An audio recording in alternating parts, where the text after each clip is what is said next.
ಶ್ರೀ ಗುರುಭ್ಯೋ ನಮಃ. ಇದು ಹರಿಕಥಾಮೃತ ಸಾರದ 224ನೇ ಭಾಗ. ಹರಿಕಥಾಮೃತ ಸಾರದ ಎಲ್ಲ ಸಂಧಿಗಳು ಮತ್ತು ಅವುಗಳ ಫಲಶ್ರುತಿ ಕೂಡ ಮುಕ್ತಾಯ ಕಂಡಿದೆ. ಇದನ್ನು ಮಂಗಳ ಮಾಡುವುದಕ್ಕಿಂತ ಮೊದಲು ಹರಿಕಥಾಮೃತ ಸಾರದ ಸಾರಭೂತವಾದಂಥ ಒಂದು 40-50 ಶ್ಲೋಕಗಳು, 40-50 ಪದ್ಯಗಳು, ಅದರಲ್ಲಿ ನನಗೆ ಬಹಳ ಶ್ರೇಷ್ಠ ಅನಿಸಿದಂಥ 40-50 ಪದ್ಯಗಳು, ಅವುಗಳನ್ನು ಗುರುತು ಮಾಡಿಕೊಂಡು ಅದರ ಮುಕ್ತಾಯದ ಸಮಾರಂಭದಲ್ಲಿ ಒಂದು 4-5 ದಿವಸ ಅವುಗಳನ್ನು ನೋಡೋಣ ಅಂತ ಹೊರಟಿದ್ವಿ. ಕಳೆದ ದಿವಸ ಆ ಹರಿಕಥಾಮೃತ ಸಾರದ 10 ಪದ್ಯಗಳು ಮುಕ್ತಾಯ ಕಂಡಿದ್ವು. ಇವತ್ತು 11ನೇ ಪದ್ಯ ನಾವು ನೋಡಬೇಕಾದದ್ದು. ಅದು ವ್ಯಾಪ್ತಿ ಸಂಧಿಯ 11ನೇ ಪದ್ಯ ಮತ್ತು ಒಟ್ಟಾರೆ ಪದ್ಯಗಳಲ್ಲಿ 55ನೇ ಪದ್ಯ. ಹರಿಕಥಾಮೃತ ಸಾರದ 900 ಚಿಲ್ಲರೆ ಪದ್ಯಗಳೇನಿವೆ, ಅದರಲ್ಲಿ 55ನೇ ಪದ್ಯ. ತಂದೆ ಬಹು ಸಂಭ್ರಮದಿ ತನ್ನ ಬಂಧು ಬಳಗವ ನೆರಹಿ ಮದುವೆಯ ನಂದನಗೆ ತಾ ಮಾಡಿ ಮನೆಯೊಳಗಿಡುವ ತೆರನಂತೆ ಇಂದಿರಾಧವ ತನ್ನ ಇಚ್ಛೆಯಲಿಂದ ಗುಣಗಳ ಚೇತನಕ್ಕೆ ಸಂಬಂಧಗೈಸಿ ಸುಖಾತ್ಮಕ ಸಂಸ್ಕೃತಿಯೊಳಿಡುವ. ತಂದೆ ಏನು ಮಾಡ್ತಾನೆ, ತನ್ನ ಮಗನಿಗೆ ಮದುವೆ ಮಾಡಬೇಕು ಅಂತ ಆಲೋಚನೆ ಮಾಡಿ ಬಂಧು ಬಾಂಧವರನ್ನೆಲ್ಲ ಕರೀತಾನೆ. ಮತ್ತೆ ಮದುವೆ ನಂದನಗೆ ತಾ ಮಾಡಿ ತನ್ನ ಮಗನಿಗೆ ಮದುವೆ ಮಾಡ್ತಾನೆ.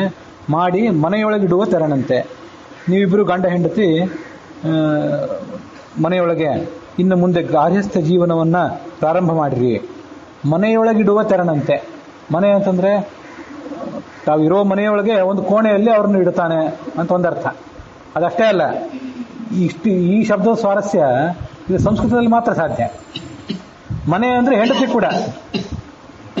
ಗೃಹಿಣಿ ಗೃಹ ಮುಚ್ಚತೆ, ಸಂಸ್ಕೃತದಲ್ಲಿ ಗೃಹ ಅಂತ ಶಬ್ದ ಇದೆಯಲ್ಲ, ಗೃಹ ಅನ್ನೋ ಶಬ್ದಕ್ಕೆ ಮನೆ ಅಂತ ಕೂಡ ಅರ್ಥ ಹೌದು, ಹೆಂಡತಿ ಅಂತ ಕೂಡ ಅರ್ಥ ಹೌದು.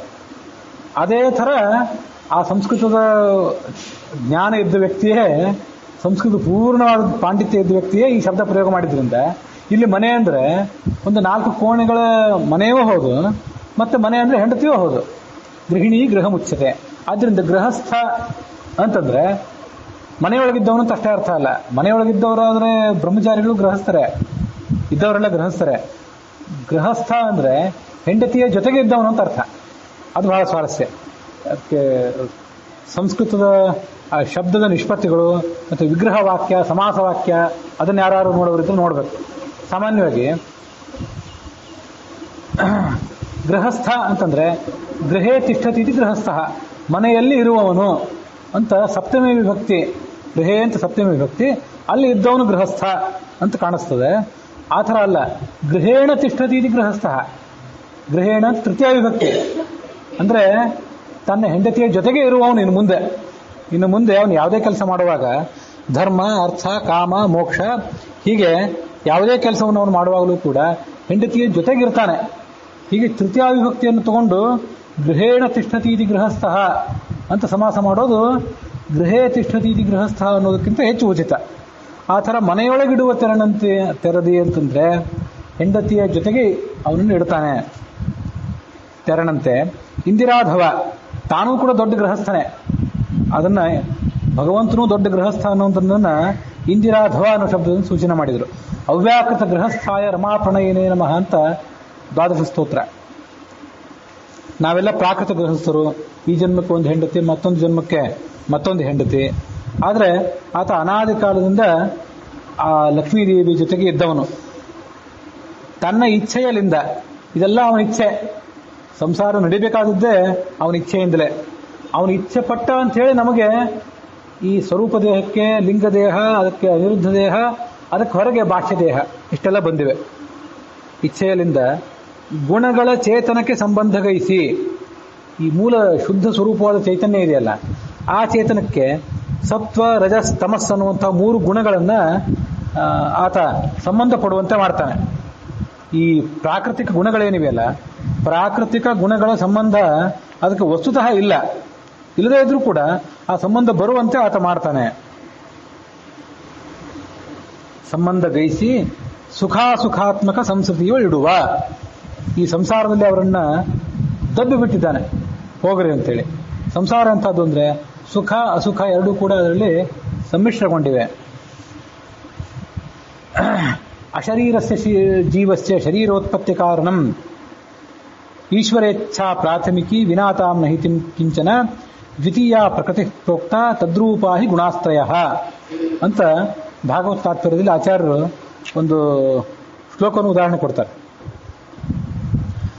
ಮೂಲತಃ ಜೀವ ಅಶರೀರ, ಅವನಿಗೆ ಸ್ವರೂಪ ಶರೀರ ಬಿಟ್ಟರೆ ಯಾವ ಶರೀರ ಇಲ್ಲ. ಅಶರೀರಸ್ಯ ಜೀವಸ್ಯ ಶರೀರೋತ್ಪತ್ತಿ ಕಾರಣಂ, ಅವನಿಗೆ ಈ ಅನಿರುದ್ಧ ದೇಹ ಮತ್ತು ಬಾಹ್ಯ ದೇಹ ಇವುಗಳ ಆವರಣ ಬಂದು ಆತ ಸಂಸಾರದಲ್ಲಿ ಒದ್ದಾಡುವಂತಾಯ್ತಲ್ಲ, ಅದಕ್ಕೇನು ಕಾರಣ ಅಂದರೆ ಈಶ್ವರ ಇಚ್ಛಾ ಪ್ರಾಥಮಿಕಿ, ಭಗವಂತನ ಇಚ್ಛೆ ಅದಕ್ಕೆ ಮೂಲ ಕಾರಣ. ಉಳಿದದ್ದೆಲ್ಲ ಆಮೇಲೆ ಅದಕ್ಕನುಸಾರವಾಗಿ ಪ್ರಾರಬ್ಧ ಕರ್ಮ ಮತ್ತೆ ಪ್ರಕೃತಿಯ ಅಭಿಮಾನಿನಿ ದೇವತೆಯಾದಂಥ ಲಕ್ಷ್ಮೀದೇವಿಯ ಹಿಡಿತ ಇದೆಲ್ಲ ಆಮೇಲೆ. ಆದ್ರಿಂದ ತನ್ನ ಇಚ್ಛೆಯಲ್ಲಿಂದ ಅಂದರೆ ಭಾಗವತ ತಾತ್ಪರ್ಯದ ನೆನಪಾಗಿದೆ ದಾಸರಿಗೆ.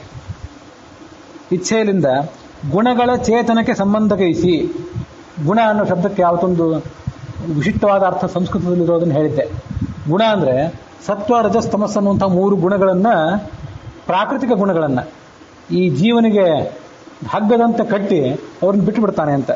ಗುಣ ಅನ್ನೋ ಶಬ್ದಕ್ಕೆ ಗುಣಗಳು ಅಂತನೂ ಅರ್ಥ ಹೌದು, ಹಗ್ಗ ಅಂತ ಕೂಡ ಅರ್ಥ ಹೌದು ಸಂಸ್ಕೃತದಲ್ಲಿ.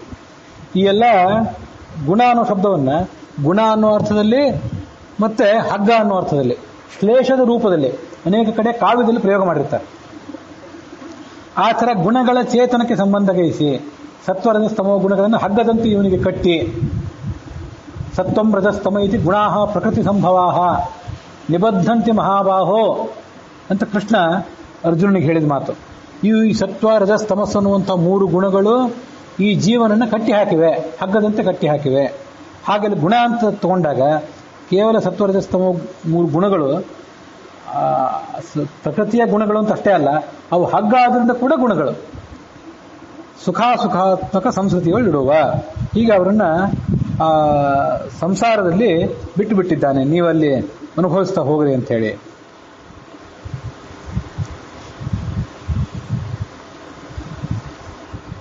ಮುಂದಿನ ಪದ್ಯ ನಾವು ನೋಡಬೇಕಾದದ್ದು ಇದೇ ವ್ಯಾಪ್ತಿ ಸಂಧಿಯ 17ನೇ ಪದ್ಯ. ಒಟ್ಟಾರೆ ಪದ್ಯಗಳಲ್ಲಿ 61ನೇ ಪದ್ಯ. ನೀವು ಪುಸ್ತಕ ಹಿಡ್ಕೊಂಡು ನೋಡೋರಿದ್ರೆ, ನಿತ್ಯ ನಿಗಮಾತೀತ ನಿರ್ಗುಣ ಭೃತ್ಯವತ್ಸಲ ಭಯ ವಿನಾಶನ ಸತ್ಯಕಾಮ ಶರಣ್ಯ ಶ್ಯಾಮಲ ಕೋಮಲಾಂಗ ಸುಖಿ ಮತ್ತನಂದದಿ ಮರ್ತ್ಯರೊಳಹೊರ ಗೆತ್ತ ನೋಡಲು ಸುತ್ತು ತಿಪ್ಪನು ಅತ್ಯಧಿಕ ಸಂತೃಪ್ತ ತ್ರಿಜಗಜ್ವ್ಯಾಪ್ತ ಪರಮಾತ್ಮ. ಪರಮಾತ್ಮ ನಿತ್ಯನಾಗಿದ್ದಾನೆ. ಮತ್ತೆ ನಿಗಮಾತೀತ, ವೇದಗಳಿಂದಲೂ ಕೂಡ ಆತ ಪೂರ್ಣವಾಗಿ ವರ್ಣಿತ ಅಲ್ಲ. ನಿರ್ಗುಣ, ಸತ್ವರಜಸ್ತಮೋ ಗುಣಗಳು ಬಂಧನ ಅವನಿಗಿಲ್ಲ. ಭೃತ್ಯ ವತ್ಸಲ, ತನ್ನನ್ನು ಯಾರು ಭಜನೆ ಮಾಡ್ತಾರೆ ಅವರಿಗಾತ ಕರುಣೆಯಿಂದ ಒಲಿಯುವಂಥವನು. ಭಯ ವಿನಾಶನ, ಭಯ ಪರಿಹಾರ ಮಾಡುವವನು. ಸಂಸಾರದ ಭಯವೇ ದೊಡ್ಡ ಭಯ. ಭಯಕೃತ್ ಭಯನಾಶನ ಅಂತ ವಿಷ್ಣು ಸಹಸ್ರನಾಮ. ಸತ್ಯಕಾಮ, ಯಾರು ಸತ್ಯವನ್ನ ಅಂದ್ರೆ ಪರಮಾತ್ಮನನ್ನ ತಿಳ್ಕೋಬೇಕು ಅಂತ ಅಪೇಕ್ಷೆ ಪಡ್ತಾರೆ ಅವರನ್ನ ಈತನು ಕೂಡ ತನ್ನ ಭಕ್ತರು ಒಂದು ದೃಷ್ಟಿಯಿಂದ ಅವರನ್ನ ಹತ್ತಿರ ಕರೆದು ಸ್ವೀಕಾರ ಮಾಡ್ತಾನೆ. ಸತ್ಯಕಾಮ, ಮತ್ತೆ ತಾನು ಯಾವುದೇ ಇಚ್ಛೆಯನ್ನು ಮಾಡ್ತಾನಲ್ಲ, ಇಂಥ ಕೆಲಸ ಮಾಡಬೇಕು, ಹೀಗೆ ಸೃಷ್ಟಿ ಮಾಡಬೇಕು, ಹೀಗೆ ಮತ್ಯಾವುದೋ ಜಗತ್ತಿನ ವ್ಯಾಪಾರ ಮಾಡಬೇಕು ಅಂತ ಅವು ಯಾವ ಅಪೇಕ್ಷೆಯೂ ಕೂಡ ಹುಸಿ ಹೋಗೋದಿಲ್ಲ ಅವಂದು. ಆದ್ದರಿಂದ ಸತ್ಯಕಾಮ. ಶರಣ್ಯ, ಶರಣಾಗತ ರಕ್ಷಕನಾಗಿದ್ದಾನೆ. ಶ್ಯಾಮಲ, ಅತ್ಯಂತ ನೀಲವಾದಂಥ ವರ್ಣವುಳ್ಳವನಾಗಿದ್ದಾನೆ. ಕೋಮಲಾಂಗ, ಸುಖಿ. ಈತ ಮತ್ತನಂದದಿ ಮರ್ತ್ಯರೊಳ ಹೊರಗೂ ಎತ್ತ ನೋಡಲು ಸುತ್ತು ತಿಪ್ಪನು. ಮರ್ತ್ಯರೊಳಗೆ, ನಾವೇನು ಈ ಜೀವಿಗಳಿದ್ದೀವಲ್ಲ, ಮರ್ತ್ಯರು ಅಂತಂದ್ರೆ ಬರೇ ಮನುಷ್ಯರು ಅಂತಾನಲ್ಲ, ಯಾರ ಶರೀರ ನಾಶ ಆಗ್ತದಲ್ಲ ಅವರೆಲ್ಲ ಮರ್ತ್ಯರೆ. ಚತುರ್ಮುಖ ಬ್ರಹ್ಮನ ತನಕ ಎಲ್ಲ ಮರ್ತ್ಯರೆ. ಒಂದಲ್ಲ ಒಂದು ದಿವಸ ಈ ಶರೀರವನ್ನು ಕಳ್ಕೊಂಡೇ ಹೋಗಬೇಕು. ಆದ್ರಿಂದ ಈ ಮರ್ತ್ಯರೊಳಗೆ ಮತ್ತೆ ಹೊರಗೆ, ಒಳಗೂ ಇದ್ದಾನೆ ಹೊರಗೂ ಇದ್ದಾನೆ. ಸುತ್ತು ತಿಪ್ಪನು, ಆತ ಸಂಚಾರ ಮಾಡಿಕೊಂಡೇ ಇದ್ದಾನಲ್ಲಿ. ಹೇಗೆ ಅಂದ್ರೆ ಮತ್ತನಂದದಿ, ಒಬ್ಬ ಉನ್ಮತ್ತನಾದವನು ಆ ಕಡೆ ಈ ಕಡೆ ತಿರುಗಾಡ್ತಾ ಇರ್ತಾನೆ. ಯಾಕೆ ತಿರುಗಾಡ್ತಾನೆ ಅಂತಿಲ್ಲ, ಕೇವಲ ಆ ಆವೇಶದಿಂದ ತಿರುಗಾಡ್ತಾನಷ್ಟೆ. ಹಾಗೆ ಅತ್ಯಧಿಕ ಸಂತೃಪ್ತ ತ್ರಿಜಗದ್ವ್ಯಾಪ್ತ ಪರಮಾತ್ಮ, ಅತ್ಯಧಿಕ ಸಂತೃಪ್ತ. ಈ ಜಗತ್ತಿನಲ್ಲಿ ಇನ್ನು ಅವನು ಪಡ್ಕೋಬೇಕಾದ ಯಾವುದೂ ಇಲ್ಲ, ಎಲ್ಲವನ್ನೂ ಪಡ್ಕೊಂಡಾಗಿದೆ.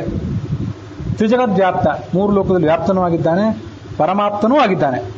ಅವನಿಗೆ ಇದು ಅತ್ಯಂತ ಬೇಕಾದದ್ದು ಕೂಡ ಆಗಿದೆ.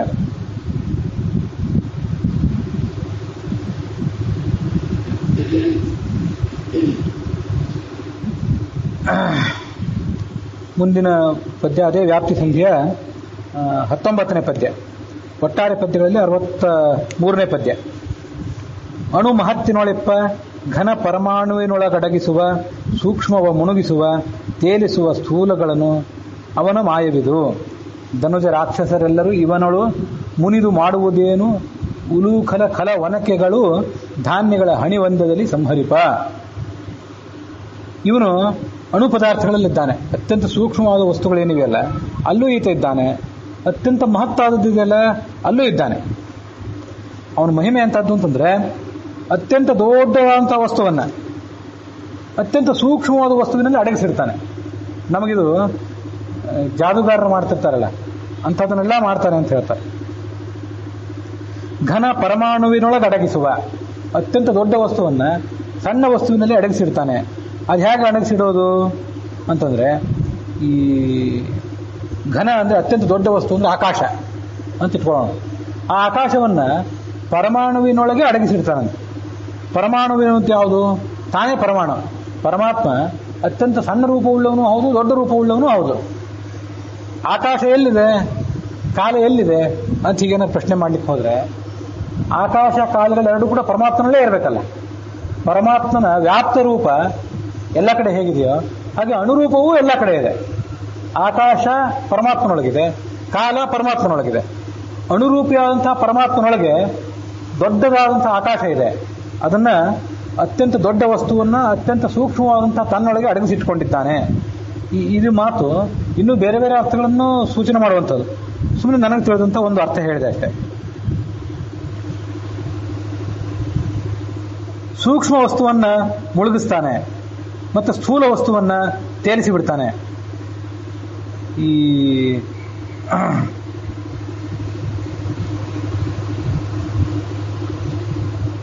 ಅತ್ಯಂತ ಚಿಕ್ಕ ಚಿಕ್ಕ ಮರಳಿನ ಕಣಗಳೇನಿವೆಯಲ್ಲ ಅದನ್ನ ನೀರಿನಲ್ಲಿ ಮುಳುಗಿಸ್ತಾನೆ. ಈಗೊಂದು ಅರ್ಥ. ತೀರಾ ಸಣ್ಣ ಸಣ್ಣ ಕಣ್ಣಿಗೆ ಕಾಣದಂಥ ಪರಮಾಣು ದ್ವಣಕದಂಥ ಅತ್ಯಂತ ಸೂಕ್ಷ್ಮವಾದ ಧೂಳಿನ ಕಣಗಳನ್ನ ನೀರಿನಲ್ಲಿ ಮುಳುಗಿಸ್ತಾನೆ. ಸೂಕ್ಷ್ಮವ ಮುಣುಗಿಸುವ. ಅದಲ್ಲದೆ ಸೂಕ್ಷ್ಮ ಅಂತಂದ್ರೆ ಈ ಜೀವನ ಸ್ವರೂಪ ಒಂದು ಕುದುರೆ ಬಾಲದ ತುದಿಯನ್ನು ಕತ್ತರಿಸಿ ಅದನ್ನು 1000 ಭಾಗ ಮಾಡಿ ಅದನ್ನು 1000 ಭಾಗ ಮಾಡಿದರೂ ಕೂಡ ಅದಕ್ಕಿಂತ ಮತ್ತು ಸೂಕ್ಷ್ಮ ಈ ಜೀವನ ಸ್ವರೂಪ ಅಂತ ಹೇಳ್ತಾರೆ. ಇಷ್ಟು ಸೂಕ್ಷ್ಮವಾದಂತಹ ಜೀವನ ಸ್ವರೂಪವನ್ನ ಮುಳುಗಿಸಿಟ್ಟು ಬಿಟ್ಟಿದ್ದಾನೆ, ಸಂಸಾರದಲ್ಲಿ ಮುಳುಗಿಸಿಟ್ಟು ಬಿಟ್ಟಿದ್ದಾನೆ ಅಂತ ಒಂದು ಸ್ಥೂಲವಾದಂತಹ ಅರ್ಥ. ಮುಳುಗಿಸುವ, ತೇಲಿಸುವ ಸ್ಥೂಲಗಳ, ಅತ್ಯಂತ ಸ್ಥೂಲವಾದಂತಹ ವಸ್ತುಗಳನ್ನ ಆತ ತೇಲಿಸ್ತಾನೆ. ದೊಡ್ಡದಾದಂತಹ ಮರ ಗಿಡಗಳು ಇವುಗಳನ್ನೆಲ್ಲ ಆತ ನೀರಿನಲ್ಲಿ ತೇಲುವಂತೆ ಮಾಡ್ತಾನೆ. ಇದೆಲ್ಲ ಆತನ ಮಹಿಮೆ. ಯಾವುದು ಬೇರೆ ಯಾವುದೇ ವಸ್ತುವಿನ ಮಹಿಮೆ ಅಲ್ಲ, ಇವಂದೇ ಮಹಿಮೆ ಅದು. ಅವನ ಮಾಯವಿದು. ಧನುಜ ರಾಕ್ಷಸರೆಲ್ಲರೂ ಇವನೊಳು ಮುನಿದು ಮಾಡುವುದೇನು. ಇವನು ನಮಗೆ ಹೀಗ್ಯಾಕೆ ಮಾಡ್ತಿದ್ದಾನೆ, ಪರಮಾತ್ಮ ಈ ಥರ ಯಾಕೆ ವಿಚಿತ್ರವಾಗಿ ವರ್ತಿಸ್ತಾನಲ್ಲ, ನಮಗೆ ಯಾಕೆ ದುಃಖ ಕೊಟ್ಟ, ನಮ್ಮನ್ನ ಯಾಕೆ ಈತ ಸಂಹಾರ ಮಾಡಿದ್ದಾನೆ ಅಂತ ನೀವು ಯಾರು ಅವನ ಬಗ್ಗೆ ಸಿಟ್ಟು ಮಾಡಿ ಏನು ಮಾಡೋರಿದ್ದೀರಿ. ಧನುಜ ರಾಕ್ಷಸರೆಲ್ಲರೂ, ಧನುಜರು ಅಂದ್ರೆ ಅದು ರಾಕ್ಷಸರು ಒಂದು ಗುಂಪು, ರಾಕ್ಷಸರು ಅಂದ್ರೆ ಅವ್ರದ್ದು ಒಂದು ಗುಂಪೆ ರಾಕ್ಷಸರಲ್ಲಿ. ದ್ವಿತೀಯ ಮಕ್ಕಳು ದೈತ್ಯರು, ಧನುವಿನ ಮಕ್ಕಳು ದಾನವರು. ಅವರೆಲ್ಲರಿಗೂ ಕೂಡಿ ರಾಕ್ಷಸರು ಅಂತ ಕರೀತಾರೆ. ಅವರೆಲ್ಲರೂ ಪರಮಾತ್ಮನ ಬಗ್ಗೆ ಒಂದು ವೇಳೆ ಸಿಟ್ಟಾದರೆ, ಈ ಪರಮಾತ್ಮ ಯಾವತ್ತೂ ಕೂಡ ದೇವತೆಗಳ ಪಕ್ಷಪಾತಿಯಾಗಿದ್ದಾನೆ, ದೈತ್ಯರನ್ನು ಈತ ಬಾಧೆ ಪಡಿಸ್ತಾನೆ ಅಂತೇನಾದ್ರೂ ಸಿಟ್ಟು ಮಾಡಿದರೆ ನೀವೇನು ಮಾಡೋರಿದ್ದೀರಿ, ಮುನಿದು ಮಾಡುವುದೇನು. ಯಾಕೆಂದ್ರೆ ಉಲೂಖಲ ವನಕೆಗಳು ಧಾನ್ಯಗಳ ಹಣಿ ಒಂದದಲ್ಲಿ ಸಂಹರಿಪ. ಕೆಳಗೆ ಒಂದು ಒರಳು, ಅದ್ರ ಮೇಲೊಂದು ಒನಕೆ. ಆ ಒರಳಿನಲ್ಲಿರುವಂತಹ ಧಾನ್ಯಗಳನ್ನ ಆ ಒನಕೆ ಹೇಗೆ ಕುಟ್ಟಿ ಪುಡಿ ಮಾಡ್ತದಲ್ಲ, ಆ ಒನಕೆ ಅಲ್ಲಿಂದ ತಪ್ಪಿಸ್ಕೊಳ್ಳುವಂತೆ ಇಲ್ಲ. ನೀವು ಆ ಒರಳು ಕುಟ್ಟೋದನ್ನ ನೋಡ್ತಿರ್ಬೇಕು. ಕಾಳುಗಳನ್ನ ಕುಟ್ತಾ ಇದ್ರೆ ಒಂದು ಯಾವುದಾದ್ರೂ ಕಾಳಿನ ಸಣ್ಣ ಕಣ ಹೊರಗೆ ಹಾರಿದ್ರೆ ಅದನ್ನ ಆ ಕುಟ್ಟುವವರು, ಗೃಹಿಣಿಯಾದವರು ಮತ್ತೆ ಅದನ್ನ ಒಳಗೆ ದಬ್ತಾರೆ. ಎಲ್ಲ ಯಾವುದೂ ತಪ್ಪಿಸ್ಕೊಳ್ಳಿಕ್ಕೆ ಬಿಡೋದಿಲ್ಲ. ಎಲ್ಲವನ್ನೂ ಮತ್ತೆ ಆ ಒರಳಿನೊಳಗೆ ದಬ್ಬಿ ಒಂದು ಕಾಳಿನ ತುಣುಕು ಕೂಡ ವ್ಯರ್ಥ ಆಗದಂತೆ ನೋಡಿಕೊಂಡು ಅದನ್ನು ಹಿಟ್ಟು ಮಾಡ್ತಾರೆ. ಆ ಥರ ನಮ್ಮನ್ನ ಸಂಸಾರ ಅನ್ನುವಂಥ ಈ ಒಂದು ಒರಳಿನಲ್ಲಿ ಹಾಕಿ ತಾನು ಒನಕೆಯಂತೆ ಕುಟ್ಟುತ್ತಿದ್ದಾನೆ. ಅಷ್ಟು ಆತನಿಗೆ ಪರಾಕ್ರಮ ಇದೆ. ನಾವು ಅದನ್ನು ಮಾಡೋದೇನಿದೆ? ಇದು ಋಗ್ವೇದದ ಮಾತು. ಅವಾಗ ನಾನು ಹಿಂದೆ ಹೇಳಿದ್ದೆ, ಅಭೀದಮೇಕೋ ಅಸ್ಮಿ ನಿಷ್ಪಾಳ ವಿದ್ವಾ ಕಿಮುದ್ರಯಕ್ಕರಂತೆ. ನೀವೆಲ್ಲರೂ ಬನ್ರಿ ನನ್ನನ್ನು ವಿರೋಧಿಸಲಿಕ್ಕೆ. ಈಗೇನು ಜಗತ್ತಿದೆಯಲ್ಲ, ಈ ಜಗತ್ತಿನ ದುಪ್ಪಟ್ಟಾದಂಥ ಮತ್ತೊಂದು ಜಗತ್ತು ಬರಲಿ, ಮತ್ತೊಂದು ಬರಲಿ. ಎಷ್ಟು ಜನ ಬಂದರು, ನನಗೇನು ಮಾಡೋರಿದ್ದೀರಿ? ಖಲೇನ ಪರಶಾನ್ ಪ್ರತಿಹನ್ಯ ಭೂರಹಿ ಕಿಮ್ಮಾಂ ನಿಂದಂತಿ ಶತ್ರುವೋ ಅನಿಂದ್ರಾಹ. ಶತ್ರುಗಳು ನನ್ನನ್ನು ಬೈದು ಏನು ಮಾಡೋರಿದ್ದೀರಿ? ನಾನು ಇವ್ರನ್ನೆಲ್ಲರನ್ನೂ ಧ್ವಂಸ ಮಾಡಿಬಿಡ್ತೇನೆ ಅಂತ ಪರಮಾತ್ಮ ಆ ಋಗ್ವೇದದಲ್ಲಿ ಒಂದು ಕಡೆ ಹೇಳ್ಕೊಂಡದ್ದು. ಇಲ್ಲಿಂದ ಮುಂದಿನ ಪದ್ಯ ಏನಿದೆ ಅದು ಇದೇ ವ್ಯಾಪ್ತಿ ಸಂಧಿಯ 23ನೇ ಪದ್ಯ. ಒಟ್ಟಾರೆ ಪದ್ಯಗಳಲ್ಲಿ 67ನೇ ಪದ್ಯ ಅದು. ವಾರಿದನು ಮಳೆಗರಿಯೇ ಬೆಳೆದಿಹ ಭೂರುಹಂಗಳು ಚಿತ್ರ ಫಲರಸ ಬ್ಯಾರೆ ಬ್ಯಾರಿಪ್ಪಂತೆ ಬಹುವಿಧ ಜೀವರೊಳಗಿದ್ದು ಮಾರಮಣನು ಅವರವರ ಯೋಗ್ಯತೆ ಮೀರದಲೆ ಗುಣಕರ್ಮಗಳ ಅನುಸಾರ ನಡೆಸುವ ದೇವನಿಗೆ ವೈಷಮ್ಯವೆಲ್ಲಿಹುದೋ. ಮೋಡ ಮಳೆ ಸುರಿಸ್ತದೆ ಆಕಾಶದಿಂದ. ಕೆಳಗೆ ವೃಕ್ಷಗಳು ನಾನಾ ಥರದ ಹಣ್ಣು, ಹೂವು ಮತ್ತೆ ಬೇರೆ ಬೇರೆ ಫಲಗಳನ್ನು ಅಲ್ಲಿ ಹುಟ್ಟಿಸ್ತವೆ. ಆದರೆ ಪ್ರತಿಯೊಂದ್ರದ್ದು ಫಲ ಮಾತ್ರ ಭಿನ್ನ ಭಿನ್ನ. ಒಂದು ಹುಳಿ ಫಲ, ಮತ್ತೊಂದು ಸಿಹಿ ಫಲ, ಮತ್ತೊಂದು ಯಾವುದೋ ಖಾರ, ಹೀಗೆ ಬೇರೆ ಬೇರೆ ಬೇರೆ ಬೇರೆ ಥರದ ಫಲ. ಆದರೆ ಯಾವುದೋ ಹುಳಿ ಹಣ್ಣನ್ನು ಮಾಡಲಿಕ್ಕೆ ಆ ಮಳೆ ಹೆಚ್ಚೇನು ಶ್ರಮ ವಹಿಸಿಲ್ಲ. ಒಂದು ಸಿಹಿ ಆಗಲಿಕ್ಕೆ ಸಿಹಿಯಾದಂಥ ಹಣ್ಣನ್ನು ಹುಟ್ಟಿಸುವ ಗಿಡದ ಮೇಲೆ ಆ ಮಳೆಗೆ ಪಕ್ಷಪಾತ ಏನೂ ಇಲ್ಲ. ಹಾಗೆ ಖಾರ ಕಹಿಯಾದಂಥ ಫಲಗಳನ್ನು ಕೊಡುವ ಗಿಡಗಳ ಮೇಲೆ ಆ ಮಳೆಗೆ ದ್ವೇಷ ಏನಿಲ್ಲ. ಅದು ಮಳೆ ಸುರಿಸೋದು ಅದರ ಕೆಲಸ. ಅದರಂತೆ ಇದು ಕೂಡ, ಈ ಪರಮಾತ್ಮನೂ ಕೂಡ ಬಹುವಿಧ ಜೀವರೊಳಗಿದ್ದು ಅನೇಕ ಜೀವರೊಳಗಿದ್ದಾನೆ. ಮಾರಮಣನು ಅವರವರ ಯೋಗ್ಯತೆ ಮೀರದಲೆ, ಅವರವರಲ್ಲಿ ಒಂದೊಂದು ತಮ್ಮದೇ ಆದಂತಹ ಯೋಗ್ಯತಾ ಇದೆ. ಕೆಲವರು ದುಷ್ಟ ಕರ್ಮಗಳನ್ನು ಮಾಡುವಂಥವರು ಯೋಗ್ಯತಾ ಉಳ್ಳವರು, ಇನ್ನು ಕೆಲವರು ಸತ್ಕರ್ಮ ಮಾಡುವಂಥ ಯೋಗ್ಯತಾ ಇದ್ದವರು ಇದ್ದು ಗುಣಕರ್ಮಗಳ ಅನುಸಾರ ನಡೆಸುವ. ಅವರ ಗುಣ ಏನಿದೆ, ಅವರ ಮೂಲ ಗುಣ, ಅವರು ಮೂಲತಃ ಮುಕ್ತಿಯೋಗ್ಯರೋ ತಮೋಯೋಗ್ಯರೋ ಅಥವಾ ನಿತ್ಯ ಸಂಸಾರಿಗಳು ಅನ್ನೋದನ್ನು ಗಮನಿಸಿ ಮತ್ತೆ ಕರ್ಮವನ್ನು ನೋಡಿ. ಆ ಗುಣಗಳಿಗೆ ಅನುಸಾರವಾಗಿ ಏನೇನೋ ಕರ್ಮಗಳನ್ನು ಮಾಡ್ತಿರ್ತಾರೆ. ಆ ಕರ್ಮ, ಒಂದು ಕರ್ಮಕ್ಕನುಸಾರವಾಗಿ ಮುಂದಿನ ಕರ್ಮಗಳು, ಹೀಗೆ ಕರ್ಮಗಳನ್ನು ಮಾಡಿಸ್ತಾ ಹೋಗ್ತಾನೆ. ಗುಣಕರ್ಮಗಳ ಅನುಸಾರ ನಡೆಸುವ ದೇವನಿಗೆ ವೈಷಮ್ಯವೆಲ್ಲಿಹುದೋ? ಅವನಿಗೆ ಎಲ್ಲಿಂದ ವೈಷಮ್ಯ?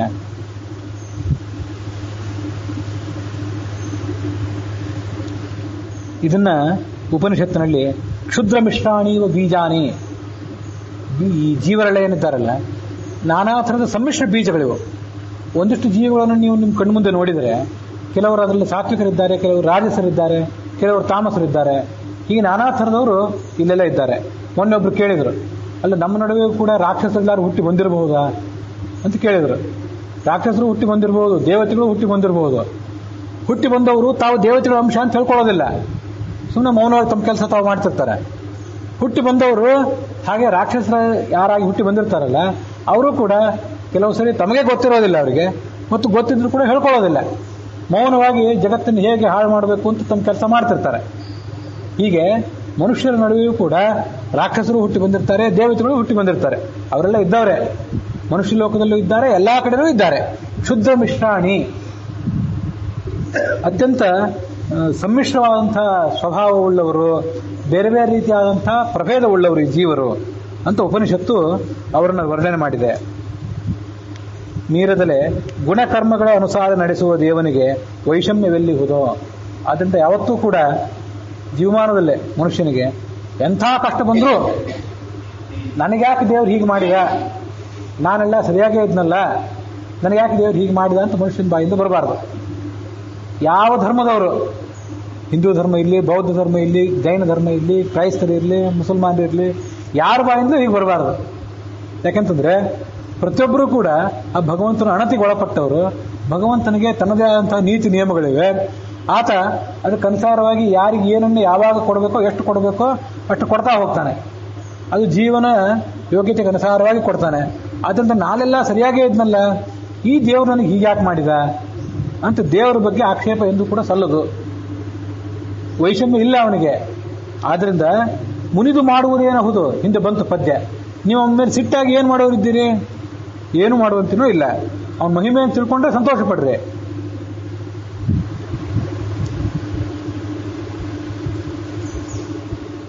ಮುಂದಿನ ಪದ್ಯ ಇದೇ ವ್ಯಾಪ್ತಿ ಸಂಧಿಯ 27ನೇ ಪದ್ಯ. ಒಟ್ಟಾರೆ ಪದ್ಯಗಳಲ್ಲಿ 71ನೇ ಪದ್ಯ. ಕಾದ ಕಬ್ಬಿಣ ಹಿಡಿದು ಬಡಿಯಲು ವೇದನವು ಲೋಹಗಳಿಗಲ್ಲದೆ ಆದುದೇನೈ ಅನಲಗಾದ್ಯತೆ ಏನು ಮಾಡಿದರು. ಆದಿದೇವನು ಸರ್ವಜೀವರ ಕಾದುಕೊಂಡಿಹನು ಒಳಹೊರಗೆ ದುಃಖಾದಿಗಳು ಸಂಬಂಧವಾಗುವುವೇನೋ ಚಿನ್ಮಯಗೆ. ಪರಮಾತ್ಮನಿಗೆ ಇದ್ಯಾವುದರ ಪರಿಣಾಮವೂ ಇಲ್ಲ, ಅದರ ವಿಕಾರವೂ ಅವನಿಗಿಲ್ಲ. ಅದಕ್ಕೆ ಬೇಕಾದಂತಹ ದೃಷ್ಟಾಂತಗಳನ್ನು ಕೊಡ್ತಾರೆ. ಒಂದು ಚೆನ್ನಾಗಿ ಕಾದಂಥ ಕಬ್ಬಿಣ ಇರ್ಬೋದು, ಮತ್ತೊಂದು ಬಂಗಾರ ಇರ್ಬೋದು, ಮತ್ತೊಂದು ಬೆಳ್ಳಿ ಇರ್ಬೋದು, ಮತ್ತೊಂದು ಟೈಟಾನಿಯಂ ಇರ್ಬೋದು, ಏನೇ ಇರಲಿ, ಒಟ್ಟು ಲೋಹಗಳು. ಅದನ್ನು ಹಿಡಿದು ಬಡಿದ್ರೆ ಆ ನೋವು ಯಾರಿಗಾಗ್ತದೆ ಅಂತಂದ್ರೆ, ನೋವು ಅಂತಂದ್ರೆ ಮನಸ್ಸಿನೊಳಗಿನ ಸಂಕಟ ಬರೇ ಅಲ್ಲ. ಯಾಕಂದ್ರೆ ಆ ಲೋಹಕ್ಕೆ ನೋವೇ ಇಲ್ಲ. ಇಲ್ಲಿ ವೇದನ ಅಂದ್ರೆ ಮನಸ್ಸಿನೊಳಗಿನ ಸಂಕಟ ಅಂತ ಅರ್ಥ ಅಲ್ಲ, ಪರಿಣಾಮ ವಿಕಾರ ಅಂತ ಅರ್ಥ. ವಿಕಾರ ಆಗೋದು ಯಾರಿಗೆ? ಲೋಹಗಳಿಗೆ. ಲೋಹ ಗುಂಡಾಗಿದ್ದನ್ನು ಚಪ್ಪಟೆ ಮಾಡ್ತಾರೆ, ಚೌಕವಾಗಿದ್ದನ್ನು ಆಯತ ಮಾಡ್ತಾರೆ, ಚಿಕ್ಕದಾಗಿದ್ದನ್ನು ಉದ್ದ ಮಾಡ್ತಾರೆ. ಹೀಗೆ ಅದರ ಪರಿಣಾಮ ವಿಕಾರ ಎಲ್ಲವೂ ಕೂಡ ಲೋಹಗಳಿಗಲ್ಲದೆ ಲೋಹಕ್ಕಾಗಬೇಕೇ ಹೊರತು ಆದುದೇನೈ ಅನಲಗಾವ್ಯತೆ ಒಳಗಿರುವ ಬೆಂಕಿಗೆ ಅದರಿಂದ ಏನಾದ್ರು ಪರಿಣಾಮ ಆಯ್ತಾ? ಏನು ಪರಿಣಾಮವೂ ಆಗಲಿಲ್ಲ. ಏನು ಮಾಡಿದರು, ಎಷ್ಟು ಹಿಡಿದು ಬಡಿದ್ರೂ ಕೂಡ ಆ ಬೆಂಕಿಯ ಮೇಲೆ ಏನು ಪರಿಣಾಮನೂ ಆಗಲಿಲ್ಲ. ಪರಿಣಾಮ ಆಗಿದ್ದಲ್ಲ ಅಲ್ಲಿರುವಂಥ ಲೋಹಕ್ಕೆ ಮಾತ್ರ. ಹಾಗೆ ಆದಿದೇವನು ಸರ್ವಜೀವರ ಕಾದುಕೊಂಡಿಹನು ಒಳಹೊರಗೆ. ಈ ಲೋಹದ ಒಳಗಿರುವಂಥ ಬೆಂಕಿಯಂತೆ ಪರಮಾತ್ಮ ಒಳಗೂ ಇದ್ದಾನೆ, ಹೊರಗೂ ಇದ್ದಾನೆ. ಲೋಹದೊಳಗೆ ಬೆಂಕಿ ಇದೆಯೋ, ಹೊರಗೆ ಬೆಂಕಿ ಇದೆಯೋ ಅಂತ ಪ್ರಶ್ನೆ ಮಾಡ್ತಾ ಹೋದರೆ ಅದು ಬರೀ ಹಿಡಿದು ನೋಡಬೇಕಾಗಿಲ್ಲ. ಸ್ವಲ್ಪ ದೂರದಲ್ಲಿ ಕೈ ಹಿಡಿದೆ, ಅದು ಝಳನೆ ಮುತ್ತಾಗ್ತದೆ. ಅಂದರೆ ಬೆಂಕಿ ಲೋಹದ ಒಳಗೂ ಇದೆ, ಲೋಹದ ಸುತ್ತಮುತ್ತಲೂ ಇದೆ. ಇದ್ದಿದ್ದರಿಂದಲೇ ಹಿಡಿಯೋ ತನಕ ನೀವು ಹೋಗಬೇಕಾಗಿಲ್ಲ. ಅದ್ರ ಸಮೀಪ ಕೈ ತೊಗೊಂಡು ಹೋದ್ರೂ ಅದರ ಬಿಸಿ ನಮಗೆ ತಟ್ಟಿತ್ತು. ಇನ್ನು ಹಿಡಿದು ಬಿಟ್ರಂತೂ ಕೈ ಸುಟ್ಟೇ ಹೋಗ್ತದೆ. ಅದರಂತೆ ಪರಮಾತ್ಮ ಈ ನಾವು ಲೋಹಗಳಂತೆ, ಪರಮಾತ್ಮ ನಾವೆಲ್ಲ ಜೀವಿಗಳೇನಿದ್ದೀವಲ್ಲ ನಾವು ಲೋಹದಂತೆ. ನಮ್ಮ ಒಳಗೆ ಅವನಿದ್ದಾನೆ, ಹೊರಗಿದ್ದಾನೆ. ಹೊರಗಿದ್ದುಕೊಂಡು ನಮ್ಮನ್ನು ಕಾಪಾಡ್ತಾನೆ ಮತ್ತು ಒಳಗಿದ್ದುಕೊಂಡು ಕಾಪಾಡ್ತಾನೆ. ನಮಗೆ ಏನೇ ವಿಕಾರ ಆದರೂ, ನಮ್ಮ ಮೇಲೆ ಸಂಸಾರದ ಎಷ್ಟೇ ಪೆಟ್ಟುಗಳು ಬಿದ್ದರೂ ಕೂಡ ಪೆಟ್ಟುಗಳೆಲ್ಲ ನಮಗೆ, ಅದರಿಂದ ಆಗಬೇಕಾಗಿರುವಂತಹ ಪರಿಣಾಮಗಳು ವಿಕಾರಗಳೆಲ್ಲ ನಮಗೆ ಹೊರತು ಅವನಿಗೆ ಅದರಿಂದ ಏನು ಪರಿಣಾಮವೂ ಕೂಡ ಇಲ್ಲ. ದುಃಖಾದಿಗಳು ಸಂಬಂಧವಾಗುವವೇನೋ ಚಿನ್ಮಯಗೆ. ಅವನು ಚಿನ್ಮಯ, ಅಪ್ರಾಕೃತವಾದಂತಹ ಸ್ವರೂಪವುಳ್ಳವನು. ಅಪ್ರಾಕೃತವಾದಂತಹ ಸ್ವರೂಪವುಳ್ಳಂತಹ ಪರಮಾತ್ಮನಿಗೆ ಏನಾದರೂ ವ್ಯತ್ಯಾಸ ಆಗ್ತದೇನೋ? ಏನು ವ್ಯತ್ಯಾಸವೂ ಇಲ್ಲ. ಇದು ಪರಮಾತ್ಮನಿಗೆ ಏನೂ ವಿಕಾರ ಆಗೋದಿಲ್ಲ ಅಂತ ಹೇಳಿದ್ದು ಒಂದಾಯ್ತು. ಇನ್ನೊಂದು, ಬಡಿಯೋದು ಯಾತಕ್ಕಾಗಿ ಬಡಿತಾರೆ ಅದನ್ನು ತಿಳ್ಕೊಳ್ರಿ ಅಂತ ಹೇಳಿದರು. ಅದ್ರೊಳಗಿನ ಮತ್ತೊಂದು ಅರ್ಥ, ಲೋಹಗಳನ್ನು ಬಡಿತಾರಲ್ಲ, ಲೋಹಗಳನ್ನು ಬಡಿದ್ರಿಂದ ಯಾರಿಗೆ ಉಪಯೋಗ? ಲೋಹಕ್ಕೆ ಉಪಯೋಗ. ಬಂಗಾರದ ಒಂದು ತುಣುಕನ್ನು ಚೆನ್ನಾಗಿ ಬಡಿದು ಒಂದು ಆಭರಣ ಮಾಡಿದರೆ ಆ ಆಭರಣಕ್ಕೆ ಅದು ಹೋಗಿ ದೇವರ ಕಂಠದಲ್ಲಿ, ದೇವಾಲಯದೊಳಗೆ ವಿಗ್ರಹದ ಕಂಠದೊಳಗೆ ಆ ಆಭರಣ ಹೋಗಿ ಕೂತ್ಕೊಂಡ್ರೆ ಆ ಆಭರಣ ಸಾರ್ಥಕ ಆಯಿತು. ಹೀಗೆ ಆಭರಣಕ್ಕೆ ಲಾಭ, ಬಡಿಸ್ಕೊಂಡಿದ್ದರಿಂದ ಆಭರಣಕ್ಕೆ ಲಾಭ. ಬಡದವನಿಗೆ ಈ ದೃಷ್ಟಾಂತದಲ್ಲಿ ಅವನಿಗೆ ಕೂಲಿ ಪಗಾರ, ಈ ಲೌಕಿಕ ದೃಷ್ಟಾಂತದಲ್ಲಿ. ಪರಮಾತ್ಮನಿಗೆ ಅವನಿಗೆ ಯಾವುದೇ ರೀತಿಯಾದಂಥ ಅಪೇಕ್ಷೆಯೂ ಇಲ್ಲ, ನನಗೆ ಇದು ಬೇಕು ಅದು ಬೇಕು ಅಂತ ಏನೂ ಇಲ್ಲ. ಅದೇ ಥರ ಈ ಜೀವಮಾನದಲ್ಲಿ ನಾನಾ ಥರದ ಏಟುಗಳು ನಮಗೆ ಬೀಳ್ತಿರ್ತೇವಲ್ಲ, ಈ ಬಿದ್ದ ಏಟುಗಳೆಲ್ಲ ನಮ್ಮನ್ನು ತಿದ್ದಲಿಕ್ಕಾಗಿರುವಂಥವು ಅಂತ ತಿಳ್ಕೋಬೇಕು. ಇಂಥ ಶಬ್ದಗಳನ್ನು ನಿತ್ಯ ನಾವು ಅನುಸಂಧಾನ ಮಾಡ್ಕೊಳ್ಬೇಕು. ನಮಗಾಗಿ ಕೆಲವರು ಇಲ್ಲಿ ಕಬ್ಬಿಣ ಅಂತ ಅಷ್ಟೇ ಹೇಳಿದರು. ನಾನು ಕಬ್ಬಿಣ, ಬಂಗಾರ, ಬೆಳ್ಳಿ, ಟೈಟಾನಿಯಂ ಅಂತ ಏನೇನೋ ಹೇಳಿದೆ. ಬಂಗಾರ ಆದರೆ ಅದು ಸಾತ್ವಿಕ ಜೀವರಂತೆ, ಅದು ಕಬ್ಬಿಣವು ಮತ್ತೊಂದು ಏನೋ ಆದರೆ ತಾಮಸ ಜೀವರಂತೆ, ಮತ್ತೊಂದು ಯಾವುದು ನಡುವಿಂದಾದರೆ ಅದು ಮತ್ತೊಂದು ಲೋಹದಂತೆ. ಹೀಗೆ ಸಾತ್ವಿಕ, ರಾಜಸ, ತಾಮಸರು ಅಂತ ಏನು ಜೀವರಿದ್ದಾರಲ್ಲ, ಆ ಜೀವರಿಗೆ ನಾನಾ ಥರದ ಪೆಟ್ಟುಗಳು ಬೀಳಲೇಬೇಕು. ಇವ್ರಿಗೂ ಬೀಳಬೇಕು, ಅವ್ರಿಗೂ ಬೀಳಬೇಕು. ಬಿದ್ದು ಅದಕ್ಕೊಂದು ರೂಪ ಪಡೆದು ಅದು ಮುಂದೆ ಎಲ್ಲಿ ಹೋಗಬೇಕು ಅಲ್ಲಿ ಹೋಗಿ ಸೇರಬೇಕು.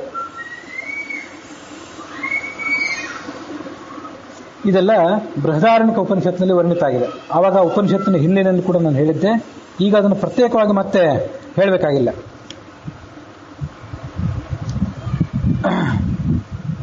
ಒಂದು ಶ್ಲೋಕ ಭಾಗವತ ತಾತ್ಪರ್ಯದಲ್ಲಿದೆ.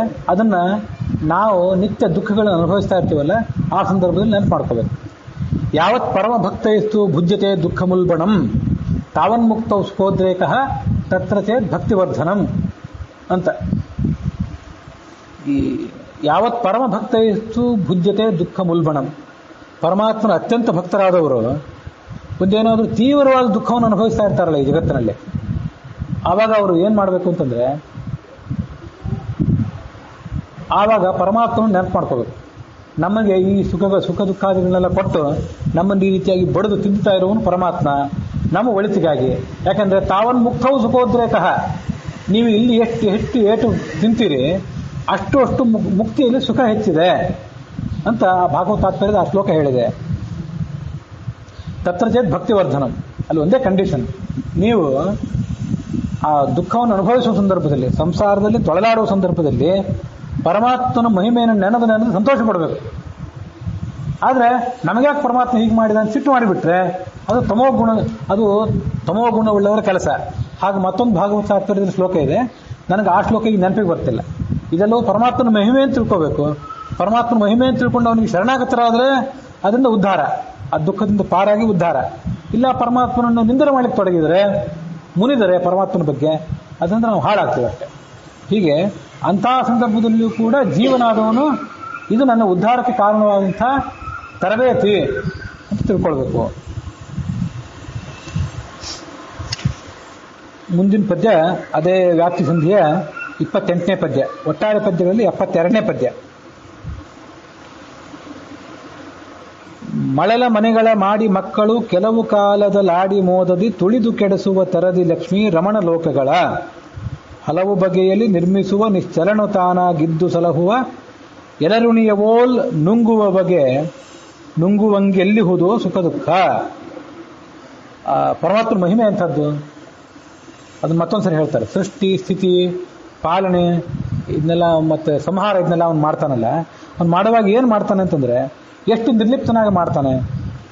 ಮಕ್ಕಳು ಸಮುದ್ರ ತೀರಕ್ಕೆ ಹೋಗ್ತಾರೆ, ಅಥವಾ ಮನೆ ಮುಂದೆ ಬಿದ್ದಿರುವಂಥ ಉಸುಕಿನ ರಾಶಿಯಲ್ಲಿ ಮನೆಗಳನ್ನು ತಯಾರು ಮಾಡ್ತಾರೆ, ಸೇತುವೆಗಳನ್ನು ತಯಾರು ಮಾಡ್ತಾರೆ, ಸಂತೋಷ ಪಡ್ತಾರೆ. ಕೆಲವು ಕಾಲ ಆಡ್ತಾರೆ, ಆಡಿ ಮೋದದಿ ತುಳಿದು ಕೆಡಿಸುವಂತೆ. ಆಡುವಾಗಲೂ ಮೋದ, ಸಂತೋಷ. ಮುಂದೆ ಅದನ್ನು ತುಳಿದು ಕೆಡಿಸುವಾಗಲೂ ಮೋದವೇ. ಯಾಕೆಂತಂದರೆ ಆಟ ಮುಗೀತು, ಇವತ್ತಿನ ಆಟ ಮುಗೀತು, ನಾಳೆ ಮತ್ತೊಂದು ಆಟ. ಇವತ್ತು ಈ ಮನೆ ಬೇಡ, ಇನ್ನೊಂದು ಮನೆ ಅಲ್ಲೇ ಇದೆ, ತಾಯಿ ಕರಿತಾಳೆ ಅಂತ ಮಕ್ಕಳು ಮನೆಯೊಳಗೆ ಹೊರಟೋಗಿಬಿಡ್ತಾರೆ. ಹೀಗೆ ಮೋದದಿ ಅಂತಿದೆಯಲ್ಲ, ಅದು ದೇಹಲಿ ದೀಪ ನ್ಯಾಯ ಅಂತ. ದೇಹಲಿ ಅಂದರೆ ಹೊಸ್ತಲ ಮೇಲೆ ದೀಪ ಇಟ್ಟರೆ ಆ ಕಡೆನೂ ಬೆಳಕು, ಈ ಕಡೆನೂ ಬೆಳಕು. ಹಾಗೆ ಮೋದದಿ ಅಂದರೆ ಕೆಲವು ಕಾಲದಲ್ಲಿ ಮೋದದಲ್ಲಿ ಆಡಿ ಮೋದದಿ ತುಳಿದು ಕೆಡಿಸುವತ್ತಿರದೆ. ಈ ಎರಡೂ ಸಂದರ್ಭದಲ್ಲೂ ಮೋದವೇ. ಆ ಮನೆ ಯಾಕೆ ಕೆಡಿಸಿದ್ರಿ, ಹಾಳು ಮಾಡಿಬಿಟ್ರಲ್ಲ ಮನೆ ಅಂತ ಯಾರೂ ಗೋಳಾಡೋದಿಲ್ಲ. ತಂದೆ ತಾಯಿನೂ ಬೈಯೋದಿಲ್ಲ, ಮಕ್ಕಳು ಗೋಳಾಡೋದಿಲ್ಲ. ಆ ಥರ ಲಕ್ಷ್ಮೀರಮಣ ಲೋಕಗಳ ಹಲವು ಬಗೆಯಲ್ಲಿ ನಿರ್ಮಿಸುವ, ನಾನಾ ರೀತಿಯಾಗಿ ಲೋಕವನ್ನು ಆತ ನಿರ್ಮಾಣ ಮಾಡಿದ್ದಾನೆ. ನಿಶ್ಚಲನು ತಾನಾಗಿದ್ದು ಅವನು ತಾನು ಮಾತ್ರ ನಿರ್ಲಿಪ್ತನಾಗಿರ್ತಾನೆ, ಸಲಹುತ್ತಾನೆ. ಕೊನೆಗೆ ಒಂದು ಹಾವಿನಂತೆ, ಹಾವು ತನ್ನ ತತ್ತಿಗಳನ್ನೆಲ್ಲ ನುಂಗ್ತದಲ್ಲ, ಹಾಗೆ ತಾನೂ ಕೂಡ ಅವುಗಳನ್ನೆಲ್ಲ ತನ್ನೊಳಗೆ ತೊಗೊಂಡ್ಬಿಡ್ತಾನೆ. ತಗೊಂಡು ಯಾವುದೇ ಸುಖ ದುಃಖಕ್ಕೂ ಕೂಡ ಅದು ಪಾತ್ರನಾಗೋದಿಲ್ಲ. ಅದನ್ನೆಲ್ಲ ಅಷ್ಟು ನಿರ್ಲಿಪ್ತನಾಗಿ ಆತ ಅನುಭವಿಸ್ತಾನೆ.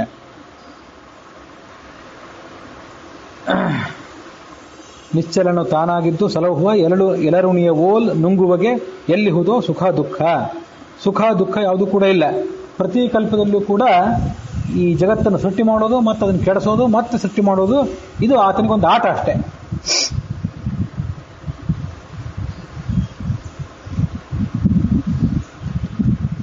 ಮುಂದಿನ ಪದ್ಯ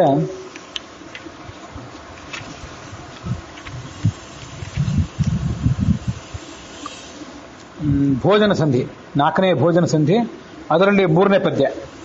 ಒಟ್ಟಾರೆ ಪದ್ಯಗಳಲ್ಲಿ 79ನೇ ಪದ್ಯ.